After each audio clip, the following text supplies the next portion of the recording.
Assalamualaikum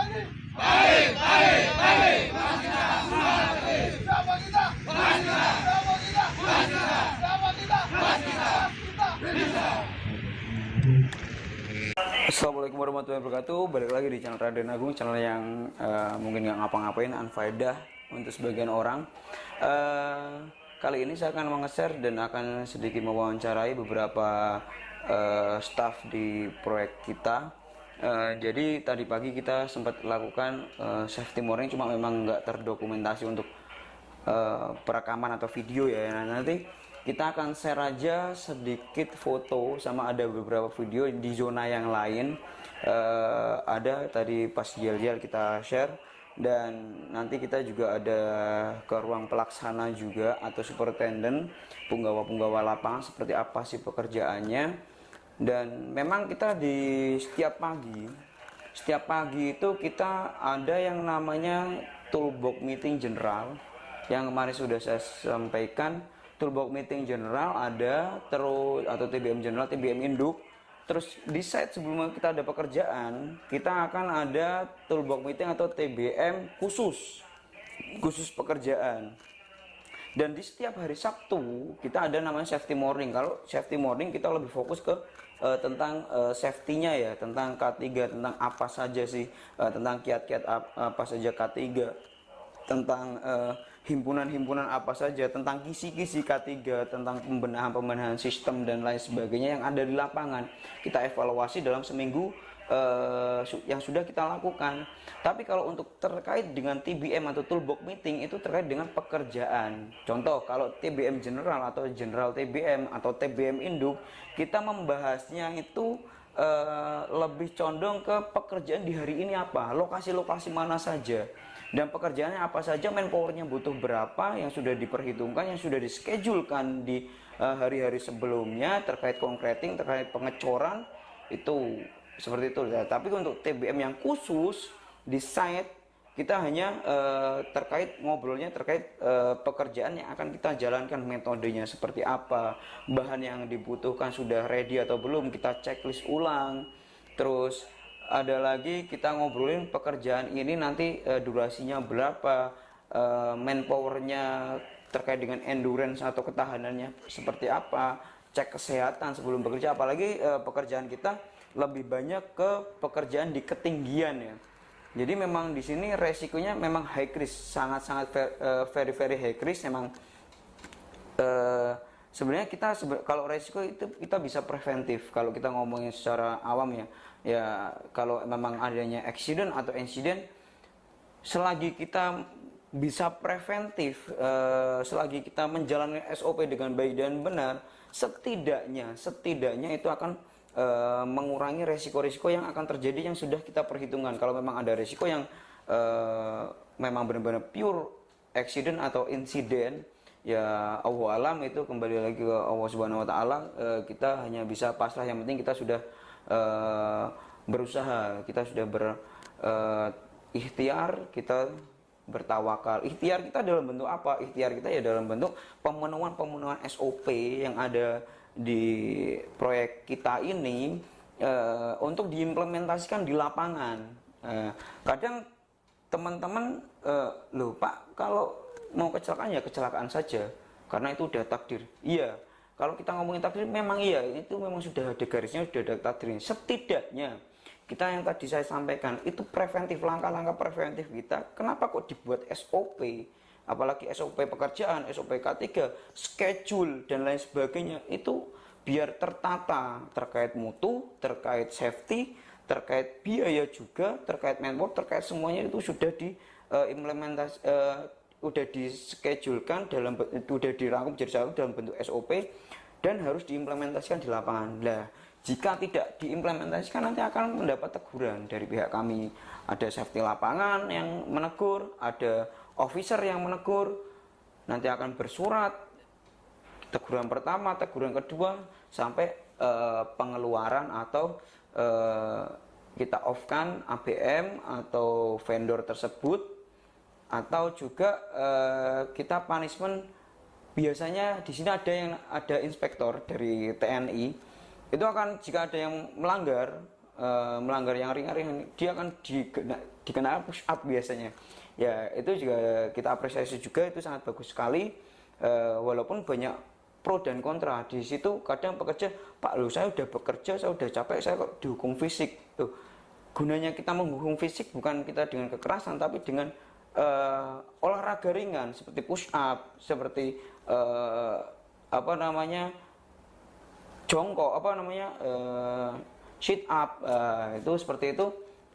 Biar apa? Biar rekan-rekan itu jera.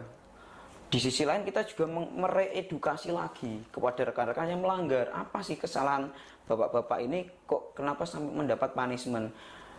Kita juga bukan hanya menjalankan punishment ya, kita nggak selalu menjalankan punishment, tapi di sisi lain kita juga ada rewardnya. Reward seperti apa ya? Kita berikan hal-hal yang bermanfaat. Contoh, kita ada hadiah kepada orang atau ABM atau vendor yang taat kepada SOP K3, SOP pekerjaan terkait mutu juga kita hitung juga di situ.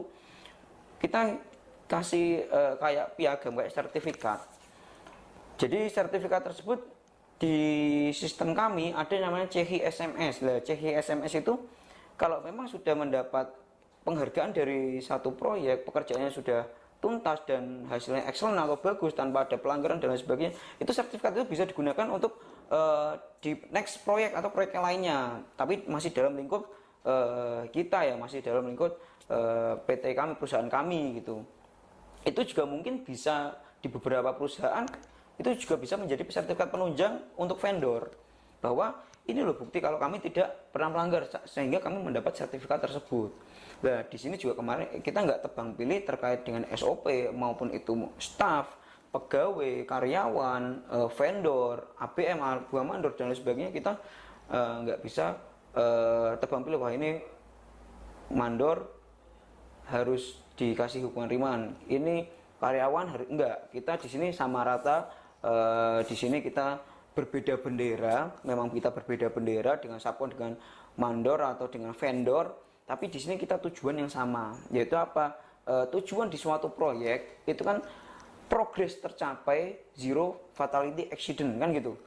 Jadi K3 itu sebagai mock up atau cerminan perusahaan tersebut seperti apa. Ataukah kita, contoh gini, investor datang kepada kita, contoh nih, investor datang kepada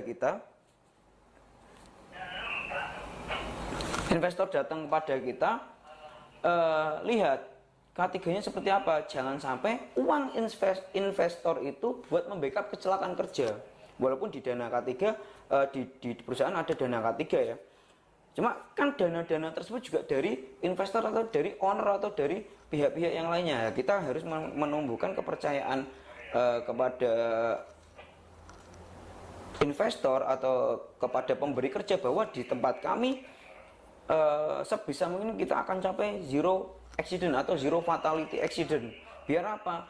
Biar uang itu yang memang pure buat progres, tapi sistem kita jalan. Kita K3 itu investasi jangka panjang, Pak. K3 itu memang benar-benar investasi jangka panjang, bukan K3 hanya pelengkap, tidak. Itu zaman dulu mungkin.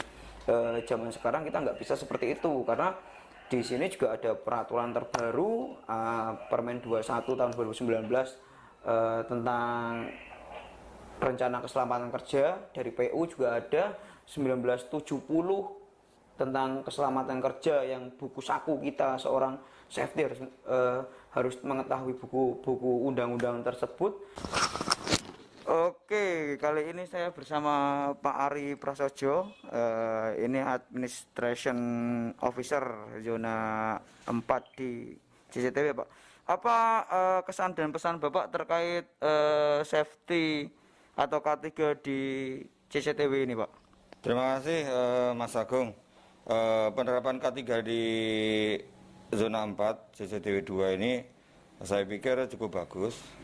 Terbukti ya, mungkin indikasinya zero accident. Tapi tiap pagi juga kita ada kegiatan seperti talk atau seperti morning tiap hari Sabtu. Nah teman-teman di sini kita juga mensupport dari tim K3, dari tim kantor, lapangan, kita mensupport peduli terhadap K3. Ya mudah-mudahan semuanya saling mengingatkan bahwa seperti itu sangat penting. Nah, jadi kesannya di sini itu di zona 3 bahwa safety first atau safety itu sangat diutamakan. Sehingga ya mudah-mudahan kemudian hari atau sampai proyek ini selesai, zero accident, Amin, amin. tidak ada kecelakaan, Amin. semuanya lancar, Amin. kita sehat semuanya. Amin. Itu Pak Agung. Siap, terima kasih Pak Ari. Wah, ini emang jos Pak andalan ini. Kali ini saya di ruang superintendent. Wah, di sini ada Pak Juli selaku koordinator lapangannya. Itu ada Pak Juli. Di situ ini penggawa lapangan, Pak. Penggawa lapangan ya terkait metode lapangan dan lain sebagainya. Ada Pak Juli, ada beliaunya. Dan di sini ada Pak. Nah, ini ada Pak Happy. Pak Happy ini superintendent lapangan di area luar. Terkait dengan kesibukannya, beliau sangat sibuk sekali. Nah, itu lagi telepon, tiba-tiba action telepon. Itu padahal nggak ada yang ditelepon, kayak begitu nggak ada yang ditelepon. Karena lapar, jadi ada yang langsung ditelepon itu. Langsung ke nah, kalau ini namanya Pak Respati. Pak Respati Waskita. Nah, ini superintendent besi atau supervisor pembesian, semua terkait pembesian lapangan, struktur, ya urusannya dengan Pak Respati yang menghitung opnam dan lain sebagainya. Pak Respati compare dengan orang teknik. Tapi di sini kita juga nggak kerja sendiri, rekan-rekan ya, kita kerjanya sama teman-teman juga, ada tim logistik, ada tim mekanik, ada teknik dan lain sebagainya. Oke, itu tadi beberapa ini ya Pak ya, itu beberapa dari rekan-rekan, dari administrator officer, dari beberapa superintendent, ada superintendent pembesian khusus besi, ada superintendent di area bore pile dari pile cap, struktur bawah sampai kolom, struktur atas. Dan ada lagi tadi yang saya temui itu penggawanya superintendent atau koordinator lapangannya Mas Yuli itu. Mungkin itu saja dari saya untuk video pagi hari ini. Kali ini jika ada salah-salah saya mohon maaf. Assalamualaikum warahmatullahi wabarakatuh. Jangan lupa like, share, dan komen. Kalau ada kesalahan-kesalahan ya untuk senior, untuk junior saya mohon maaf. Di sini saya hanya sharing aja, bukan untuk menggurui, bukan untuk sok tahu dan lain sebagainya, tidak. Kita di sini sama-sama belajar. Oke.